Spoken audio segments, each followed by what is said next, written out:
Bismillahirrahmanirrahim. Assalamualaikum warahmatullahi wabarakatuh. Innal hamdalillah nahmaduhu wa nasta'inuhu wa nastaghfir wa na'udzu billahi min syururi anfusina wa min sayyiati a'malina may yahdihillahu fala mudhillalah wa may yudlil fala hadiyalah. Asyhadu an la ilaha illallah wa asyhadu anna Muhammadar Rasulullah. Alhamdulillahirabbil alamin. Segala puji bagi Tuhan kita Allah Subhanahu wa taala yang sampai detik ini masih memberikan kita kesempatan untuk selalu beribadah kepadanya. Kesempatan untuk selalu berusaha menjadi lebih baik ke depannya, dan kesempatan untuk selalu bersyukur atas nikmat yang tak terhingga yang telah diberikan kepada kita semua. Melihat situasi dan kondisi yang sedang dihadapi oleh seluruh umat manusia di berbagai belahan dunia terkait dengan virus COVID-19 atau yang lebih kita kenal dengan virus corona, sudah sepatutnya kita selalu berikhtiar kepada Allah Subhanahu wa taala, yang dimana semua apa yang terjadi di dunia ini adalah atas kehendaknya. Dalam situasi seperti ini, hanya Allah lah yang penolong kita lewat perantara manusia. Maka hendaklah kita selalu senantiasa berdoa kepadanya, sebagaimana firman-Nya di dalam Al-Quran surah At-Tagabun ayat 11 yang berbunyi, A'udzubillahi minasyaitonirrajim, ma asaba min musibatin illa biiznillah wa may yu'min billahi yahdi qalbah wallahu bikulli syai'in alim. Artinya, tidak ada suatu musibah pun yang menimpa seseorang kecuali dengan izin Allah, dan barang siapa yang beriman kepada Allah, niscaya dia akan memberi petunjuk kepada hatinya, dan Allah lah Maha mengetahui atas segala sesuatu. Ketahuilah bahwa semua musibah yang menimpa seseorang hamba, dari sebagian musibah-musibah pada badan, anak, harta, bencana, gempa bumi, dan setiap yang terjadi, segala keadaannya adalah atas izin Allah. Allah tahu, Allah memiliki melakukan sesuai keinginannya. Maka barang siapa yang beriman kepadanya dan mengetahui atas apa yang menimpa, tidaklah menimpa kecuali dengan kuasa Allah.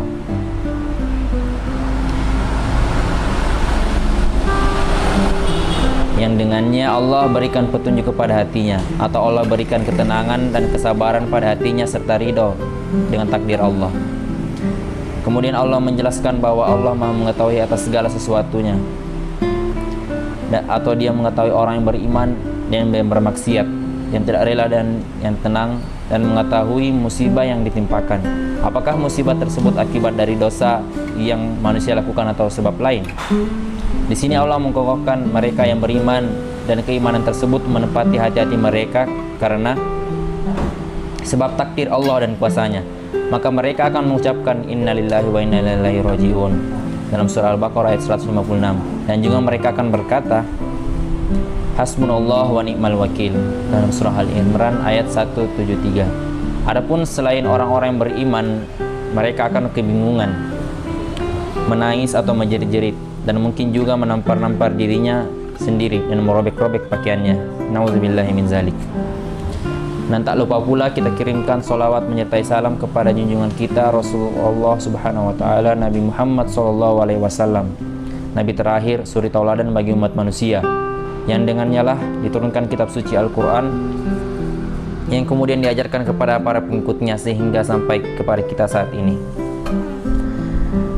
agar kita selamat dan berada di dalam jalan yang lurus. Virus atau wabah pun pada masa Rasulullah telah terjadi. Penyakit itu menyebar cepat seperti virus corona yang dari Wuhan. Saat itu yang terjadi adalah wabah kusta yang menyebar ke seluruh masyarakat kala itu. Rasulullah SAW bersabda, "Ta'un, wabah, penyakit penular adalah suatu peringatan dari Allah Subhanahu wa taala. Maka apabila kamu mendengar penyakit itu terjangkit di suatu negeri, janganlah kamu masuk ke negeri itu, dan apabila wabah itu berjangkit di negeri tempat kamu berada, jangan pula kamu lari padanya." Oke, mari kita masuk ke dalam topik pembahasan, yaitu Perilaku produksi dalam ekonomi mikro Islam. Produksi merupakan kegiatan atau proses awal dari aktivitas jual beli dalam bisnis. Secara sederhana, produksi adalah kegiatan mengubah barang mentah menjadi barang yang memiliki nilai jual. Produksi juga bisa diartikan sebagai pembuatan suatu barang atau jasa sehingga nilainya bisa bertambah daripada bahan bakunya. Kegiatan produksi tidak bisa terlepas dalam kehidupan manusia di zaman sekarang. Dengan adanya produksi, hidup akan terasa lebih mudah. Dari makanan instan, minuman, di mesin otomatis, produk kosmetik sampai jasa transportasi daring adalah segelintir barang dan jasa hasil produksi yang umum Anda gunakan sehari-hari. Pelaku yang mengusahakan kegiatan produksi biasanya disebut produsen, sedangkan barang hasil produksi disebut produk. Sebelum sampai ke konsumen, umumnya produk barang atau jasa akan diproses dengan berbagai tahapan yang berbeda. Misalnya sebelum menjadi nasi yang terhidang di meja kita, petani akan mengambil alih peran produksi dari benih menjadi beras. Setelah itu, tengkulak mengumpulkan hasil pertanian menjadi produk siap konsumsi dan dengan kemasan serta informasi tentang keamanan pangan. Setelah itu, pedagang eceran akan mengambil alih fungsi jasa distribusi. Pedagang eceran adalah rantai terakhir produksi yang akan mengantarkan produk sampai pada konsumen kecil. Tujuan kegiatan produksi secara harfiah adalah untuk memenuhi kebutuhan manusia, walaupun pada realitanya kegiatan produksi di masa kini didasari dengan berbagai tujuan. Kegiatan produksi dengan tujuan memenuhi kebutuhan manusia adalah salah satu sektor yang menjanjikan. Manusia membutuhkan berbagai sarana untuk menjalankan kehidupan secara baik. Produk kesehatan hingga kebersihan dibuat untuk memudahkan manusia dalam memodifikasi lingkungan tempat tinggalnya agar nyaman untuk ditinggali. Manusia diciptakan di muka bumi ini tidak lain dan tidak bukan adalah untuk beribadah kepada Allah. Hal ini sebagaimana tertulis di dalam Al-Quran Surah Az-Zariyat ayat 56 yang artinya, Aku tidak menciptakan jin dan manusia melainkan agar mereka beribadah kepadaku. Inilah prinsip dasar yang harus diperhatikan umat manusia sebagai makhluk, bahwa segala aktivitasnya adalah bentuk beribadah kepada Allah Subhanahu wa taala. Begitu pula halnya dengan bekerja. Tidak ada aktivitas bekerja yang tidak pernah luput dari kerangka ibadah. Produksi yang merupakan salah satu bentuk dari kerja manusia juga harus mendasari aktivitasnya dalam koridor ibadah. Peranan manusia sebagai khalifah di muka bumi memerankan fungsi penting yang artinya ada sebuah amanah besar yang dibebankan kepada manusia untuk memakmurkan bumi. Allah yang telah menciptakan bumi dan langit serta yang ada di antara keduanya memberikan mandat ini kepada manusia karena manusia memiliki kelebihan akal pikiran yang nantinya diharapkan dapat berguna untuk memanfaatkan segala sesuatu yang telah Allah karuniakan di dunia ini. Al-Quran dan hadis Rasulullah SAW memberikan arahan mengenai prinsip-prinsip produksi. Di antaranya adalah yang pertama, tugas manusia di muka bumi sebagai khalifah Allah adalah memakmurkan bumi dengan ilmu dan amalnya. Allah menciptakan bumi dan langit beserta apa yang ada di antara keduanya karena sifat Rahman dan Rahimnya kepada manusia. Karenanya sifat tersebut juga harus melandasi aktivitas manusia dalam pemanfaatan bumi dan langit dan segala isinya. Yang kedua adalah Islam selalu mendorong kemajuan di bidang produksi. Menurut Yusuf Qaradawi, Islam membuka lebar penggunaan metode ilmiah yang didasarkan pada penelitian, eksperimen, dan perhitungan. Akan tetapi Islam tidak membenarkan penuhanan terhadap hasil karya ilmu pengetahuan dalam arti melepaskan dirinya dari Al-Quran dan hadis. Yang ketiga, teknik produksi diserahkan kepada keinginan dan kemampuan manusia. Nabi pernah bersabda yang artinya kalian lebih mengetahui urusan dunia kalian. Yang keempat, dalam berinovasi dan bereksperimen, pada prinsipnya agama Islam menyukai kemudahan, menghindari mudarat dan memaksimalkan manfaat. Dalam Islam tidak terdapat ajaran yang memerintahkan membiarkan segala urusan berjalan dalam kesulitannya karena pasrah kepada keberuntungan atau kesialan,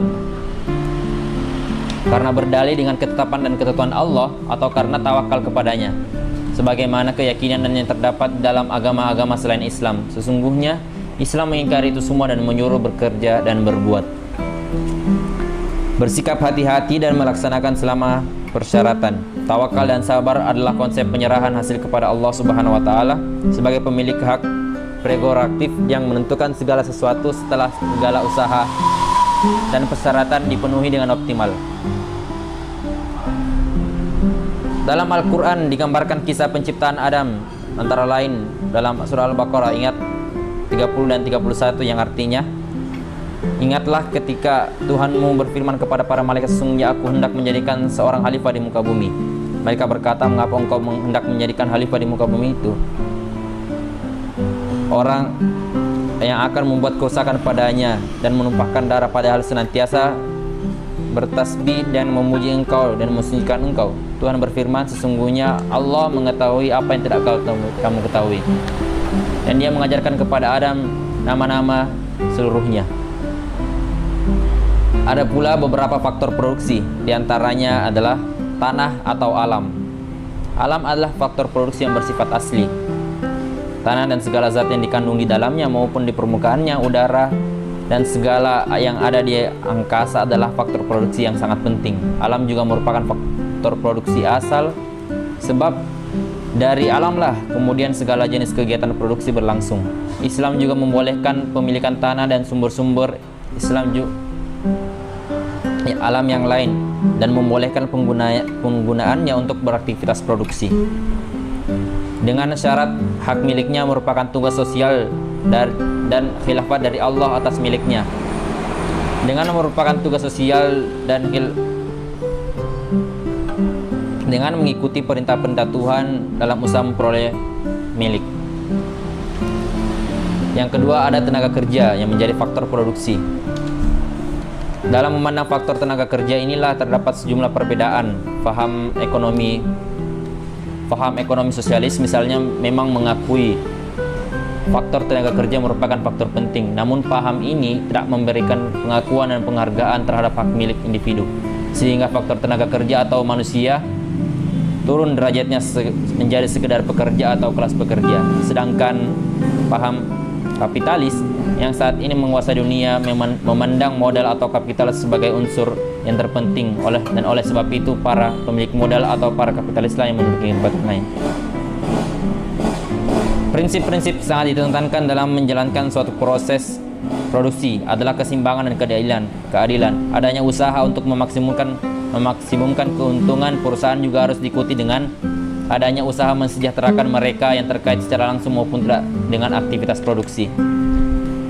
Keuntungan yang ingin dicapai oleh perusahaan tidak terbatas pada keuntungan duniawi semata, tetapi juga memperhatikan keuntungan yang bersifat ukhrawi dengan adanya tanggung jawab sosial kepada masyarakat dan lingkungan. Dampak yang ditimbulkan oleh aktivitas produksi hendaknya dapat memperhitungkan sehingga adanya suatu mekanisme tanggung jawab di dalamnya.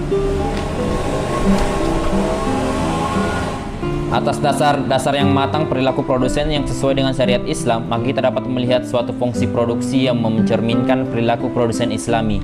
Fungsi-fungsi produksi yang Islami itu seperti misalnya kita memproduksi suatu barang atau jasa yang nantinya dapat bermanfaat bagi umat manusia.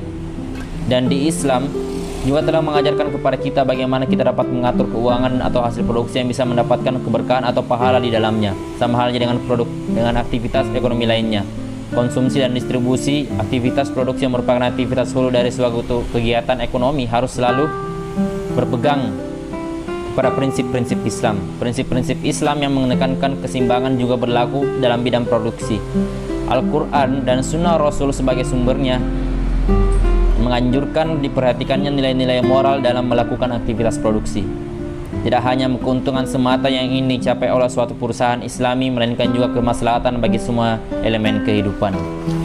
Mungkin cukup sekian, mudah-mudahan kita semua dapat mengamalkan apa yang telah kita pelajari, dan semoga Allah Subhanahu wa taala selalu melindungi kita dari mara bahaya, dari segala sesuatu yang dapat membawa kita kepada kemudaratan. Karena Allah adalah sebaik-baik tempat meminta dan penolong bagi kita semua.